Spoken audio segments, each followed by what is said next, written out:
nkomeje kwifuriza ibihe byiza nshuti bavandimwe muteze amatwi kuri Santos TV. Aha twatubereye mu murenge wa Rugerero aho habereye igikorwa gikuru cyase umunsi mukuru w'intwari. Nkuko mubizi aha mu murenge wa Rugerero akaba ari umurenge agiye wibasirwa n'ibiza bigiye bitandukanye cyane byasebeye. Umunsi rero w'intwari ukaba wahujwe n'igikorwa cyo kuremera abaturage basenyewe n'ibiza byasebeya, aho bubakiwe amazu menshi cyane ndetse amazu akaba yatashwe uyu munsi. Meya w'akarere akari wafunguye iki gikorwa cy'uyu munsi, abaturage bakaba bishimye cyane dore ko nyuma y'iki gikorwa cyo kubakira amazu uyu munsi bari buze no kuremerwa ibiryamirwa, ibikoresho by'isuku ndetse n'ibyo kurya. Kambabwire ngo uyu muhango mukamuge kuwukurikira kuri Santos TV kugeza uyu muhango usoje.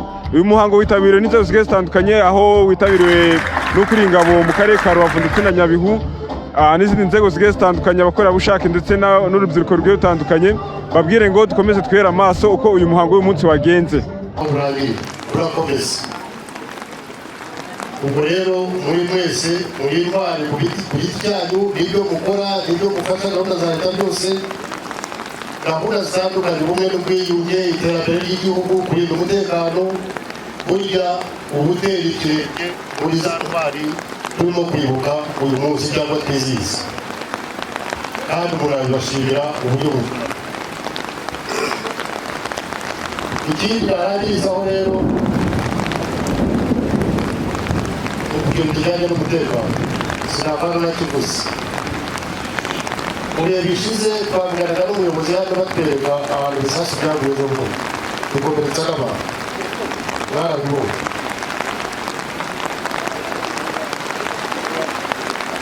Ibi bihugu bidukikije ibingibi mutazibaza ngo kubera iki ariko kugirana ibibazo n'abandi bantu, ariko nimushaka mujye no mu miryango aho abantu baba batuye. Nta bintu by'abashaka ibuzi no mu miryango ugasanga waba utangiye gutera imbere byonyine kugirana ibibazo n'abantu, mutagira ngo hari ikindi iterambere ryanyu mumaze kugeraho ni amashyari bafitiye, barashaka gusenya ibyo mwagezeho. Ibi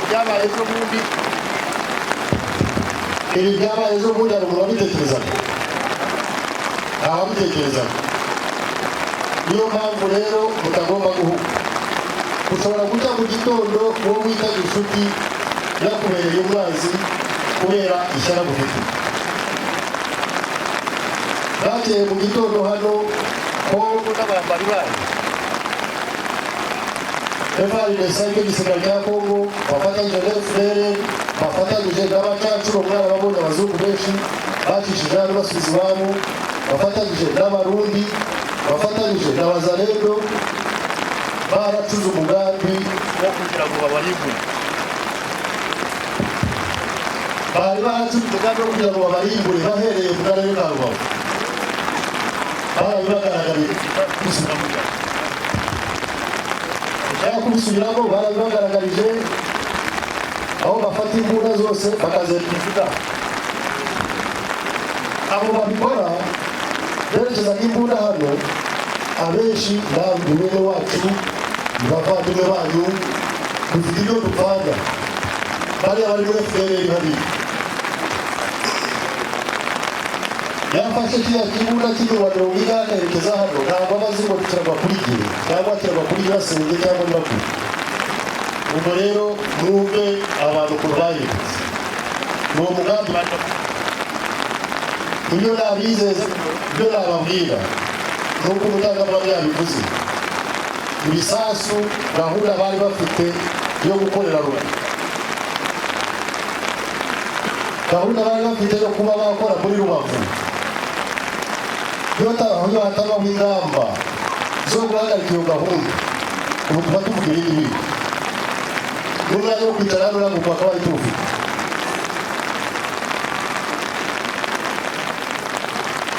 Ariko kugira ngo uko bazajya bagenda badushakira ibi, bazajya batinda kumenya ko bibeshye, kandi nta na rimwe uzagushakira ibi ngo bikugwe neza. Erega kino gihugu murabona kirasengeye, ntabwo mubizi.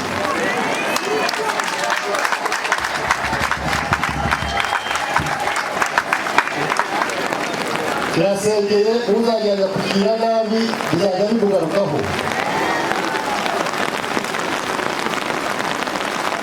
mujye mukurikira amakuru mwumva.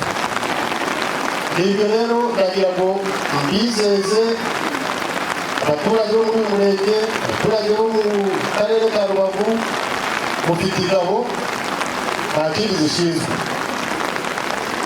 Ubundi tugira inshingano ebyiri. Yari igihe cy'amahoro dufite inshingano yo gufatanya namwe mu iterambere ry'igihugu. Ariko inshingano ya mbere ni ukurinda imbibi z'igihugu. Imbibi niyo nshingano yacu ya mbere. Mu bijyanye n'ibituruka mu gihugu icyo ari cyo cyose cyambukanye umupaka, kugira ngo bakize bubahiriza umutekano mu gihugu, ndumva bishobora kuzabatwara ikiguzi gikomeye cyane. Ikiguzi gikomeye pe. Ibyabereye hano mwabyivugiye namwe, abandi Rubavu barabibonaga cyane. Ku butaka hararinzwe, mu mazi hararinzwe, mu kirere hararinzwe.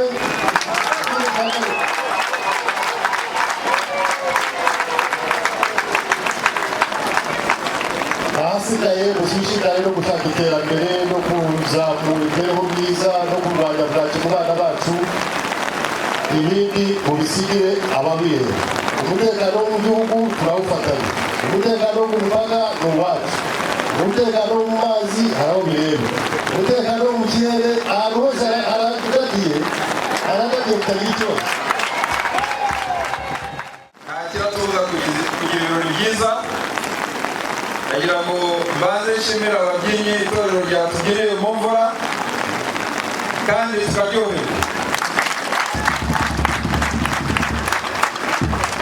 Nshimire n'urubyiruko rw'abakorerabushake ruhagaze mu mvura ruri kuducungira umutekano. Ndagira rero ngo nyuma y'ubuhamya, nyuma y'ibiganiro bimaze gutangwa, birimo ubutumwa bw'uyu munsi, nanjye nari nzi ko ngarukaho, ariko nongera kubibutsa gusa ko ibyo tubona byose u Rwanda rugeraho, iterambere mubona ryose mu bukungu, mu mibereho myiza, mu miyoborere myiza, tubikesha indangagaciro y'ubutwari yaranze abanyarwanda kuva u Rwanda rwabaho. Ni uruhererekane, nubwo abantu bashobora kuba babi bakagira umugambi mubi wo gusenya igihugu, wo koreka abanyarwanda, igihe cyose hagiye habonekamo abantu bake bafite indangagaciro z'ubutwari, bakagira umutima wo kwitanga, bakagira indangagaciro yo gukora ibikorwa by'indashyikirwa batitaye ko abantu benshi batabiboneshejwe nabo. Burya niyo mpamvu u Rwanda ruriho, niyo mpamvu u Rwanda rutigeze rusenyuka, niyo mpamvu no muri jenoside itabaye ngo irangize u Rwanda rwose, ahubwo mwabonye rwahise rwongera rukazuka. Nuko harimo abantu bake batigeze bemeranya n'abayikoraga, harimo abayihagaritse, harimo n'abantu bagiye barokora abatutsi bicwaga muri jenoside, harimo n'abandi nyuma yaho bakoresheje imbaraga nyinshi kugira ngo igihugu cyongere cyiyubake. Intwari rero zahozeho haba no mu gihe cy'ubukoloni, nubwo abakoloni bari bafite imbaraga ziruta iz'abanyarwanda, barateye imbere mu ikoranabuhanga, bafite intwaro tudafite, ariko musangamo abanyarwanda bagiye banga kubyemera bakaba intwari. Intwari rero nizo zitugejeje ahangaha. Ni nayo mpamvu leta y'u Rwanda yafashe icyemezo igafata umunsi umwe mu mwaka ikawugenera ibikorwa byo kwizihiza ubutwari mu banyarwanda bose, baba bari mu gihugu n'abari mu mahanga. Ikindi nakongera kubibutsa ni uko abantu babyitiranya bakagira ngo ubutwari ni indangagaciro y'abasirikare gusa, bo bakagira ngo ntibibarebe. Nibyo koko mu ntwari dufite harimo ababaye abasirikare, kubera ko abasirikare koko nk'uko umuyobozi w'ingabo amaze no kubivuga, mu nshingano zabo harimo kurinda ubusugire bw'igihugu. Abasirikare baritanga cyane, bakora ibyo tutashobora, ariko no mu bindi byiciro nk'uko umusangiza w'amagambo yigeze no kubivuga, mwumvise ko mu ntwari z'u Rwanda dufite zamaze kwemezwa nk'intwari harimo n'abasivili, harimo abayobozi mu rwego rwa politiki, harimo abanyeshuri batoya bigaga muri sogonderi mu Nyange banze kwitandukanya n'abatutsi, bakavuga ngo niba muzanye ibyo kwica bamwe ntabwo tugendera, nimutwice twese. Abo babaye intwari. Intwari rero wayisanga mu cyiciro cyose, nta myaka yo kuba intwari ibaho.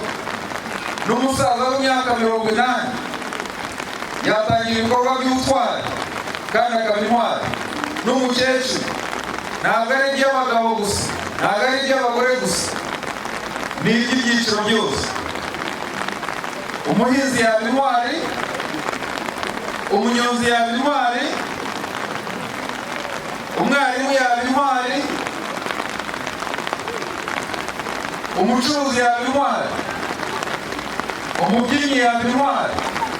Icyangombwa ni uko arangwa n'iriya ndangagaciro nyine y'ubwitange, kwitangira abandi, kutirebaho wenyine,